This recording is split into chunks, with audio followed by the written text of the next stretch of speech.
আমি যে কখন পড়ে যাই আমি নিজেও জানি না। প্রিয় দর্শক, আজকে আমরা এখন এই মুহূর্তে আছি সন্দ্বীপের বর্তমান সময়ে সবচাইতে আলোচিত এবং সুন্দর জায়গা বলবো এক কথায়। অসাম একটা জায়গা, রহমতপুর সি বিচ। তবে রহমতপুর সি বিচে অন্যান্য দিন আমরা যেভাবে এসে এনজয় করতে পারতাম, আমরা এখানে হাঁটতে পারতাম, এখানে ঘোরাঘুরি করতে পারতাম।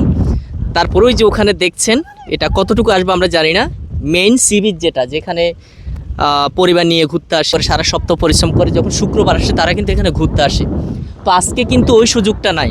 এবং এই মুহূর্তে আজকে 27 তারিখ, শুক্রবার বিকাল 4টা, এবং এই সময় আসার পর আমরা আসলে এখানে জোয়ার পেয়েছি। অন্যান্য সময় কিন্তু কখনো আমরা জোয়ার পাই নাই। এই জোয়ার না থাকার কারণে এটা কিন্তু এক ধরনের ভয়ানক সৌন্দর্য সৃষ্টি করেছে রহমতপুর সি বিচ এলাকায়।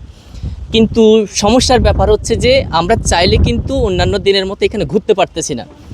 আমরা এর আগে অনেক মানুষকে দেখেছি যারা প্রতি শুক্রবার অন্তত একবার হলে এখানে ঘুরতে আসেন। তো এরপরে এখানে বেশ কিছু ঘর উঠেছে, নাস্তার দোকান আছে এখানে। আমরা নাস্তা করার কোনো সুযোগ নাই, ভেতরে ঢোকার কোনো ব্যবস্থা নাই। এই যে দেখেন, এটা হচ্ছে একটা পার্কের গেট।